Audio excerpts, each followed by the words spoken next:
Pasuk Yud Gimel, parshas Nitzavim Lo Itchem Levadchem Anochi Koris is a bris azos v'salo azos. It's not only you with yourselves am I entering into this bris and this oath. Ki ma sheyeshno po imanu omer hayom l'fnei Hashem Elokeinu ve'itz asher enenu po imanu hayom. With those who stand here before Hashem and those who are not here today. Rashi,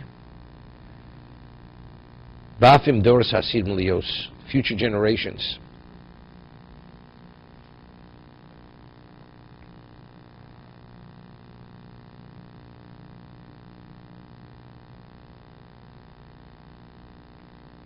So we take a look at Simchei Chachomim. He says, Atem Nitzavim Yom Kulchem. If actually they're not here. So he cites Chazal, Avali Koyel Asim Lios Asishapir, Da'afim Agufim Lo Yusham, even though physically they weren't there. Aval Neshamas O Yusham, V'kiblu Abris. The Neshamas were there and they accepted the bris. V'od Yishlom Kiboro, Brokar De'avuhu. V'kem V'ovis Kiblu Abonim Habom Achrem Gam Kim Chlal Bris. That the parents are the representatives of the children. Okay? I mean, you can ask a question. The Neshamas are there. We agreed to enter into the bris. So the living, you say they have a choice. You have Bechira. If you're a Neshama, you have Bechira. The Neshamas were there. The Neshamas entered into the bris. Right? So how do you understand it? Did they enter into the bris? No, but that's Avram had a choice. Yes, no.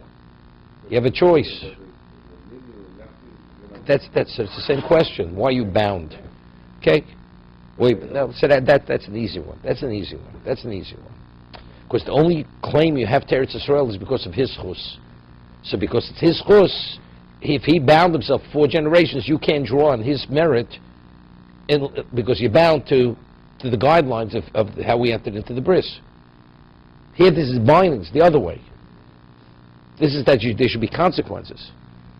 Right? So what, did the Neshama have a choice? Right?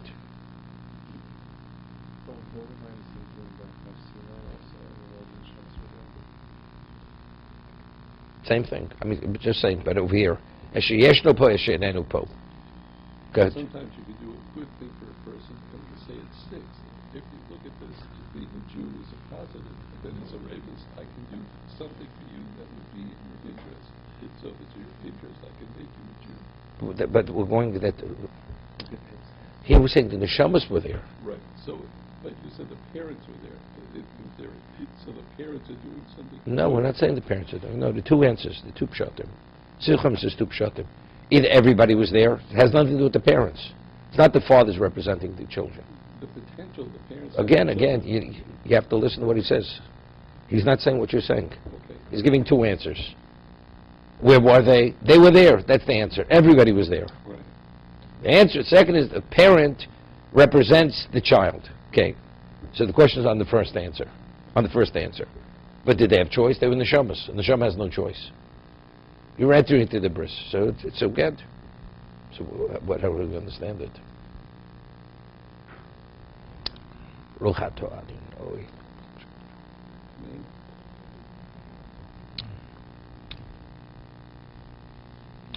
So I think the pshat's like this.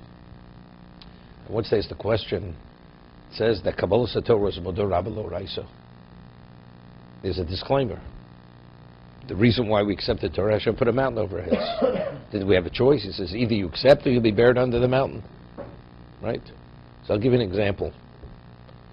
You're personally mashgiach for the OU. He says either you work 18 hours a day or you don't have a job. That's what they say. Correct? You want the job, take it. If you don't want it, don't take it. See, I agree. But you forced me. I didn't force you. I didn't force you to take it. You agreed. That was the precondition. Hashem says, I created this world for one purpose. For the fulfillment of the Torah. You don't want the Torah? So we'll end the world. So how am I forcing you to accept? If the only reason why you live in I will existence is for this purpose, so if this purpose is not addressed, there's no world. So what's the disclaimer? You forced me. You know? You want to make this kind of money? You have to put in those hours. You're bound to whatever the conditions of the position is, whatever that may be.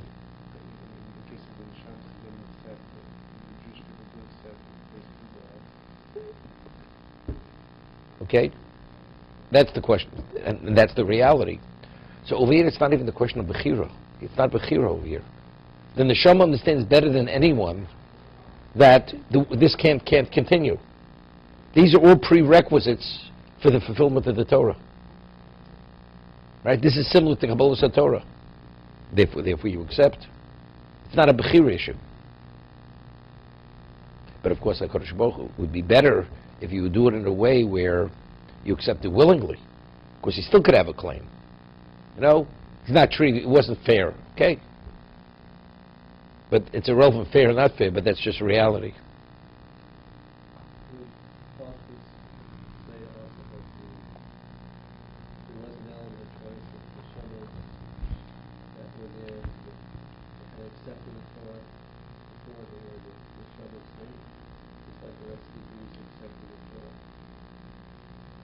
Which neshamas? At Sinai. But see, it's the same question. There were neshamas that they have a choice. Well, I'm saying that maybe before in the Shabbos state they were first. Well, wait a minute. We're talking about neshamas that never were born into existence yet. No. So it's the same question. But it's the same. But it's the same question. But it's the same question. It's the same question. But again, there's another step. It's another step forward. No, there's a different bris. Sinai, there's a different bris over here. There's a new bris. Is there a concept of Rambam and Shabbos? But all the Shabbos weren't born into existence yet. These existences weren't living people yet. Yeah.